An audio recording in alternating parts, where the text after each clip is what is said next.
Hello ratbags, it's Jade. Welcome to a Grounded update video. Grounded Hot and Hazy update has been one of the best the game has received. If you haven't checked out all the content I did, I think I ended up doing about 28 videos on the game in the space of 2 weeks, just hammering out guides with the PTS content and then at launch.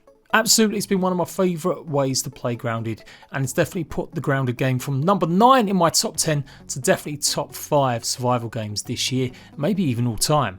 That's how good it's been, adding RPG elements where you can upgrade your weapons, upgrade your character, and a whole bunch more new biomes, new enemies, new locations to explore, and just basically revamping and giving more additional flesh to the game. I've always enjoyed Grounded, it's always been chilled, but for sure, if you haven't tried it in a while, go and load it up right now and start a fresh brand new game. Anywho, the point of today's video is update news about the hotfix that's gone out to correct a few things. Then I'm going to talk about the success of Grounded on Steam and how it's probably doing on Xbox, and talk about the possibilities of things like dedicated server support, mod support, and the future, what kind of updates to expect in the next few months. JADE-Craft, I know, original name, has been launched. It's got a bunch of content and it's going to be focused on more chill survival, open world, crafting and farming games. Maybe a bit of building simulation too. Stuff that doesn't really fit in with maybe my more mature or just general survival content.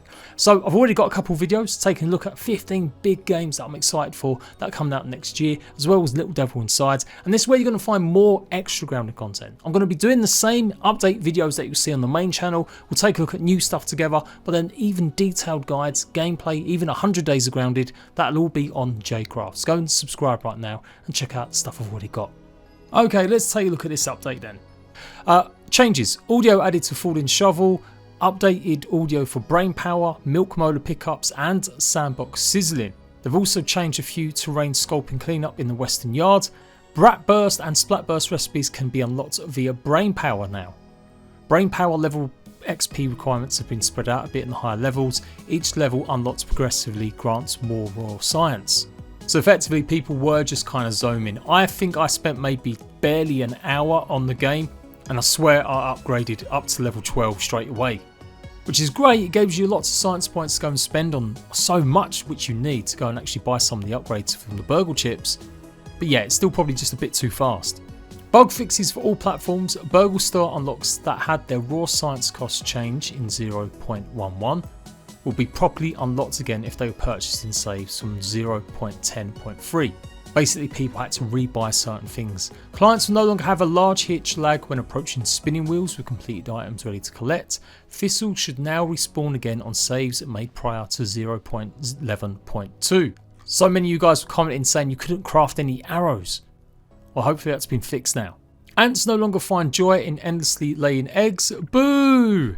I did feel like it was just a bit too easy to go and get a bunch of splat bursts, basically find ant eggs to make your bombs.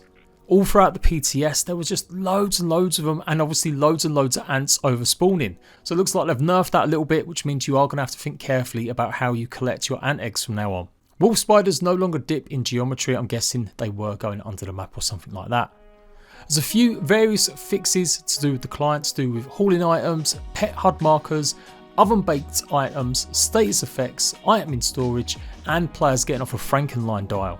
Also a rare cache that could happen with bugs spawning to death via lots of spike traps grouped together, lots of crashes to do with base buildings, and starting up a new multiplayer game. Taking meat off the roast and spit or items out the garden patch will not sometimes open the UI as well. Bees are going to sleep at night now instead of just roaming around. Stun effects no longer apply durability damage. Pressing LB in Smoothie Station no longer closes the UI. Coupe de Grace level 2 unlocks if the clover finding was done second. I found this was a bit of an issue. If you went and explored maybe the picnic table and you got the Coupe de Grace, you might have recognised that you didn't actually get it fully unlocked properly. Or you had to go and get the first one first, which is in a secret cave inside the flooded zone towards the hedge. But now that looks like it's been fixed, it doesn't matter which one you find. If you got both of them, they'll both unlock properly. Night bass music plays again while in range of a base. Complete burgle quest trail markers will load back in correctly. Bombing dice no longer sends them to the moon. Some of you guys were also reporting hitting them with certain tools was also knocking them out. I don't know if it definitely worked, but there is a toggle where you can recall your backpacks and reset creature positions. And some of you guys were saying that the dice had basically been yeeted off elsewhere so I hadn't actually tested to see if that worked. But either way, it's been fixed now. Spiky weeds topple over and spawn weed logs in the correct location. Fixed rotten food in the trash heap, dropping food under the terrain when harvesting it. The broodmother boss and black anthill lab boss can no longer be triggered in creative without bugs mode. Constant distant infected lava explosions have been notably optimised. Now I don't know about just the lava explosions, although it does sound like a shotgun's going off, but the ladybird is pretty loud too. And then a few issues specifically just for Steam. And while we're talking about Steam, let's take a look at this.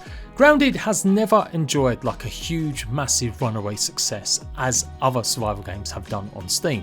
That's not to knock it, 16,000 players in its first proper weekend of being on sale, that is something pretty decent, and a lot of games would kill to have them kind of numbers. But when you compare it to games like Ark Survival Evolved and some of the biggest hitters going, you can see even now 6 years on how big Ark Survival Evolved is. Also do bear in mind though that Grounded has always been available as the Games Pass on PC as well as the Xbox. So for sure there's going to be a bunch of people that never bought it on Steam simply because they could then buy it on Xbox, they'll own it on the Windows 10 platforms and even play it on their mobiles now if it's been added to the cloud. What's a bit weird though is that at various times Grounded's done better than some other big games like Conan Exiles. Most notably, last time they had the Doom and Shroom update, they had like 36,000 people playing it, and you can see it's clearly more than Conan Exiles had. In fact, that was the peak period that they had over a certain hour, probably over a weekend. Now there were a few things to help with that. They did have a big sale going on at the time. Now I call it a big sale, I think they only reduced it down to sort of $23.99, so it was like 10% off. But they did also do a free trial for it as well, a whole weekend where you got to try Grounded out. So that might explain a little bit why it was so big and then it dropped again. I ain't gonna lie, I'm a bit disappointed that Grounded hasn't managed to maybe get as many players returning for this update or jumping on for the first time as either the previous update or even some of the first early ones back in the day. Obviously back in the day being literally just a year ago. So why is that? Why is Grounded not doing well on Steam in relative terms? One of the first reasons, there's just way too many games. There's lots of these games that are consistently on sale, with so much extra choice, so many early access games also reduced in price. The competition is really fierce on PC. And they've done all the right things, Obsidian, with having it on Steam. They've got test servers, they show stuff off, but it's definitely lacking when you compare it to some of the other stuff that's going on. Also this time of year we've got big games like Icarus doing their weekend betas. 7 Days to Die has got big updates incoming, so that's driving people to it. And to a lesser extent, other games are starting to appear more and more and taking players away. They don't have that problem as much on Xbox. Obviously there are still Ark and Conan on Xbox, but with the Games Pass you've always got a steady flow of players. Unfortunately we can't see how many people are playing Grounded on the Xbox, but you can check out the most played games in general, and this changes from obviously week to week and month to month, etc. But Ark's there, so's Fallout 76, but Grounded isn't in the top 50. And I'm pretty sure it has been at various times when it launched and obviously when it's had big updates in the past. Now don't get me wrong, I'm not here just to dunk, I'm just explaining, it's part of what I do. I analyse how games are performing, even when I'm really enjoying the game and I think they deserve to be played more, hence why I'm making this kind of video talking about it. I still have to take a look at certain things that are affecting it. Since they went from doing updates every month more or less to every 3 months, that is definitely making a bit of an impact on the game development at the moment in terms of people playing it. Simply put, if they're not got things happening every single month, people will kind of forget about the game and carry on playing others. And even when some of the best content is dropping, they're not necessarily returning because it's probably just been a bit too long for them. Should they be worried? No. Apparently Grounded hit like 4 million players, I do believe, or something stupid like that when it first hit Games Pass and first launched last year. As I said, even with these kinds of numbers when it launched, that is still hundreds and hundreds of thousands of copies sold. I reckon hard sales they've sold over 1 million at least. Backed by Daddy Microsoft, Grounded's going to be fine. I've actually changed my mind over the updates. I think way back when Grounded first started and they started dropping some content, I was being a bit critical saying they weren't getting enough content out that was keeping players engaged. But I've come to realise how hard it is to make this kind of content on a regular basis.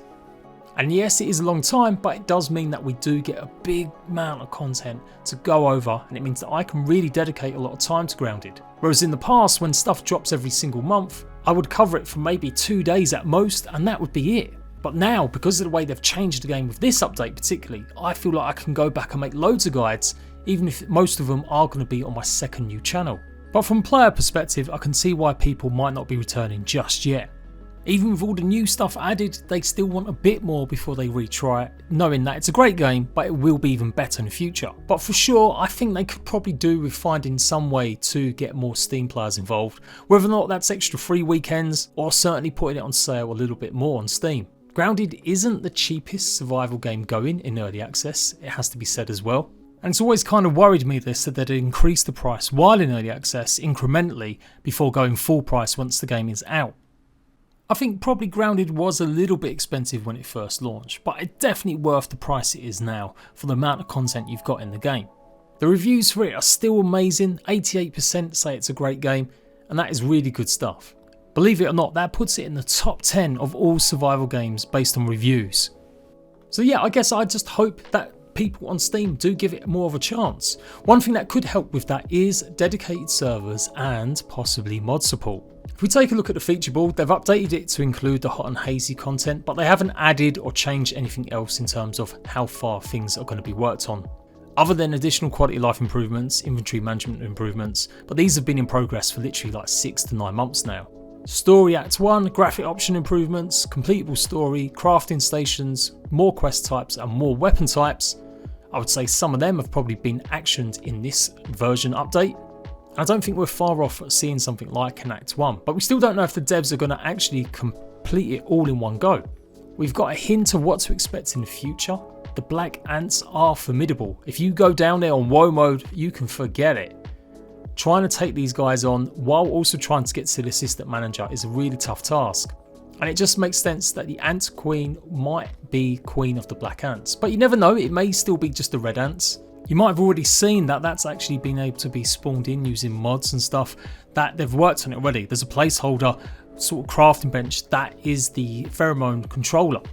So I'm sure once it does arrive, that's how we'll be able to maybe get pet ants, as we know that they're going to expand on that. I told you guys a while ago that gnats were in the file as being pets in the future alongside aphids and of course weevils. It's interesting that actually insects didn't really get a passover in this update, and considering they were still a bit weak sauce, I feel like they'll probably do need another buff, but they'll probably do that again once they've added the ants. It'll buff and give a little bit more to do for the rest of the creatures hopefully. But as you go through, you can see we've got additional backyard environments, well that's been taken care of. More creatures and insects, yep, taken care of. Weather's still something I don't think we'll see until full release. Backyard changing events. You could argue that being able to make a shovel fall down is a change in event, but I would still say it's a bit small scale compared to what most people would say.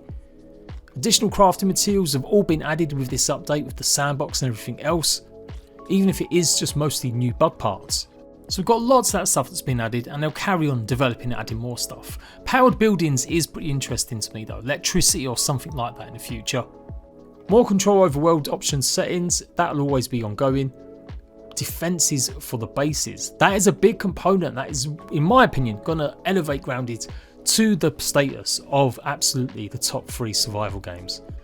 At the moment, yes, it's great, you can go and explore the biomes, defeat the 2 bosses we've got now with the mini boss, and given I'm talking about the future, I've titled it so, you shouldn't be too surprised to see that I've told you guys there's a Mantis boss going to be in the game. We've got Mantis armor set as well as a Mantis Skyve. But the ability to have a functional base where it's not just there for prettiness and not just there to stack up your food as high as possible away from ants, but to actually have it ready. So you have traps that will defend against creatures, not just the ants but others from attacking you. That would elevate Grounded to the next level. Again, some of this stuff I showed off way back when you could spawn in a lot of the items without the game crashing. Anyway, I've rambled on a little bit there and not carried on with my train of thought, but basically when you get down to this point, main features, they're looking into dedicated servers. I think now Grounded is a little bit more multifaceted. It's got more for you to do. There's definitely more difficulty involved in going and exploring some of the new areas. As I said, the Black Ant area is massively hard. And yes, I'm sure I'm going to get some triad comments in here saying, I did it with just ant armor and one single tier 1 axe. But the majority of people, I'm sure, are going to find it difficult because the black ants swarm you as soon as you attack one of them. They're pretty tough compared to the red ones, and they will just own you. The idea is, I feel like you're meant to do it with a multiplayer component with your friends. And with some of the creatures now having immunity against certain types of damage, but also taking more damage against things like salty and fresh and other stuff and spicy, I feel like it is getting to that point now where I would love to see this implemented soon. In fact, I feel like this is something they should look into before they leave early access. Will they do that? Probably not. The majority of the games that you see in my little list here, which is all survival, I would say about 90% of these have servers that you can rent out or you can host yourself. PC gamers and particularly big survival fans, you generally like games that you can jump on with your friends but also not have to shut down your world just because your friends want to quit out. Now we do have some of these running on consoles. You can rent servers at ARK, Conan Exiles, Astroneers, Space Engineers and a good few more. You have to go through a server provider like Nitrado, who are my partners too, so if you do want to rent a server, go and check them out and use my links. And you can do this. You can rent an ARK server out on Xbox, you can do DayZ servers on Xbox, you can do Minecraft, but of course they have their own system. Minecraft has its realm service, Fallout 76 has its worlds, and both of these don't rely on anyone else other than themselves, and they both cost money to rent a server out. It's something Sea of Thieves I do believe has been looking into, so you get the idea. If we are going to get dedicated servers in the future, I really don't think it's going to be some way, shape or form any way to do with these third party sites. It'll be something you directly rent from Microsoft, and that's probably why we won't see them in early access. I can well imagine it'd be something they'll want to work on once the game's maybe fully done, and then they can come in big with it a few months after and say, hey, now you can rent your own server. Couple reasons for this is optimization. When you have these games running on big servers, it means that everyone, maybe you can have up to 10, 15 players, 16 players playing on it, or big 50 like ARK or Conan. You have lots of memory issues where the game will just eat up the memory, and that causes lag, that causes desync, that causes crashes. And so if you have all that kind of stuff going on with Grounded while you're still trying to make the game, it can cause a load of problems, hence why some games don't bother. But a lot of games have to go through this route because it's popular, and it means that more people might play their game if they can have a server they can play with their friends anytime they want. But Grounded doesn't necessarily need that. They've got the backing, they're going to be secure enough, I presume, to carry on doing what they want to do. If I'm wrong on that, I'll be so happy and glad if they decide to launch it in the next 6 months. Woohoo! Like I said, it could be a good time to do it while they're in early access, test some features out, but I do think that in the future they'll operate some sort of realm service where you simply will just rent it directly through Microsoft and you won't have to go through any of these sites. Now these sites are good, but generally game developers have to actually pay these guys to host the servers for them, and anytime you rent a server, none of that money actually goes back to the developers. That money is strictly for these websites to host the servers. So it kind of makes sense with all the money and the backing that Microsoft can give to Obsidian and Grounded, that they would absolutely be better off having the servers go through them. If they do them, big if. So what about mod support? There are so many games that offer mods, but there are so many of the biggest and most popular survival games out there that aren't going to be doing mods until at least full release. The reason being it creates too much work. You'll often hear some PC Master Race kids going, oh, mods saved this game, mods are the reason I play. And sure, that might be true of Skyrim, which is about 12 years old now. Mods can be great, they can increase the life of a game, but at the very start I think some developers don't like using them as well because it can dilute what they want their vision to be. If they see mods being super popular, it makes them maybe second guess themselves, well, am I making the right kind of content here? And I think sometimes, as much as you want to listen to the community, that's what early access has been about, that's why Grounded is in early access, I still think that sometimes you've got to have your own vision and you've got to kind of ignore sometimes what players want because you know something that's coming up that's going to make things better, but not every single part of the game process have players got privy knowledge of. But yeah, I do enjoy the occasional mods, and Grounded does have a few.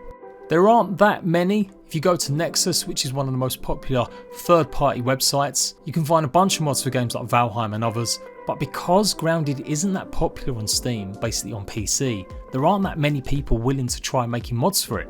Also, this site is good, it's where you find a bunch of Skyrim stuff, but it's not supported by Steam, which means there can be protocols that can stop issues happening, or maybe even hacking, or just some stuff that can get through occasionally. I've never had a problem with Nexus mods, but yeah, it can happen. So that's a whole can of worms they've got to open up again. So again, I'm kind of putting a dampener on things even though I'm talking about it. That's why you probably won't see mod support added for Grounded again until possibly after full release, if ever. Microsoft aren't exactly that big on allowing mods on some of their games. Although State of Decay 2, believe it or not, has mods going, and a few others too. But purely talking about getting more PC players to play, I think if they integrated actual Steam Workshop support, it would encourage a lot more people to try out Grounded. But in general, every time there's an update, it breaks a whole bunch of mods. That's why developers like Valheim aren't touching them just yet, because people somehow are smart enough to download these mods, but not smart enough to realise it's the mod that's probably caused the popular issue, and instead they go and complain to the developers of the game, rather than actually waiting a few days for the mod to be updated. Do Obsidian really need that? Bearing in mind they're still a small team. As far as I know, they're not much bigger than 20 people total working on the game, although they do have the backing of QA support from Microsoft, I do believe too. It's rare, but some games do it while in early access, like Volcanoids has just added Workshop update. They've literally made a bunch of mods themselves and gave you the option to download and try them out, mostly involving skins or some extra guns, customizable stuff, or some extra vehicles. But I love the fact that these developers got behind it in a big way, but they needed to because they don't have thousands of players playing their game on a daily basis. They're lucky if they've got a few hundred. It's never had the kind of success starting with that Grounded's had. So yeah, I know Eric might watch occasionally some of my content, the community manager, and who knows, maybe he can pass the feedback on, but it might be something to consider. Giving some mod support to Steam players, or adding the ability to have dedicated servers a bit sooner. That could potentially get some increased numbers. But as I said, Grounded aren't doing badly. They've got the support of Microsoft. Games Pass gave them security, and like I said, they've probably sold at least 1 million copies on their own. Across Steam, across Xbox, and then the other millions are definitely down to Games Pass players. But if they do want to maybe generate a bit more hype and get more people involved, I think they do have to look at what other games are doing and see if they can make players on Steam want to play it a bit more. The more players that are involved, the more content you guys are going to see. Blatantly at the moment, it's kind of monopolised by maybe 4 or 5 creators on YouTube, at least with videos. But if it was more popular on Steam and PC, you'd see a whole bunch more creators covering it more regularly. So I'm all for that. I hate it when I only see one dude getting all the views for just one game. I like it when there's a nice spread of content creators. Grounded has got some fantastic community behind it for sure, but I'd love to see more people covering it on a bigger stage, bigger basis. So that's where we're at the moment, I guess. We're not going to get an update, like I said, till probably January now, maybe even February. I think it will take them a good few weeks to come back from their winter holiday I'm sure they're going to have and deserve. And by the time they get stuff implemented, I'll be very surprised if we have some sort of update before then. At best, maybe some sort of seasonal update where they'll add some Christmas lights, just like they did with the Jack-O-Lantern. But wouldn't it be great if they tried some big backyard experiments where snow changes the landscape and changes the creatures and how they act and behave, even if it's just a limited time event for a couple of weeks? Anywho, I know that was a long video, but I do see these questions pop up, and I just thought I'd give my opinion based on what I've gained knowledge of covering every other survival game going in the last 5 years, and what I kind of know of some of these bigger corporations like Microsoft. But obviously Obsidian is still their own company. They still make their own decisions. As far as I know, they don't have big old Microsoft telling them to do this and do that all the time. That said, there's definitely some things they won't be able to do because they are owned by them. If anyone wants to prove me wrong on this or explain something better to me, I'd love to hear it, even from the devs directly. Do correct me, please. But yeah, that's where we're at with Grounded at the moment. Fantastic update. Don't be too surprised if we do see a drop off in players, or you won't see as much content on it. It's just the way the things are. At the moment, everything is busy at the moment with AAA big games as well. And also do bear in mind, that big spike was during the summer holidays when more younger people were off school. They had more time to play it. Now everyone's back at college, school. They're not going to have as much time. And so we'll see big spikes at the weekends. Oh my god, I can waffle for England. 25 minutes, I'm so sorry. I tried shortening that. I promise I've gone and edited a bunch of stuff out. It was nearly 45 minutes long. But there we go. Go and check out my second channel for more extra Grounded content. And yeah, I just want Grounded to do as well as it can do. And it's not doing badly, but I definitely see improvements for it. And I kind of hope that some of the things I spoke about, they can be actioned. If not, we're still going to get some fantastic updates up to its full release, which I'm going to predict will be towards the end of 2023. As always, first with the best info, in-depth knowledge, I'll catch you guys later.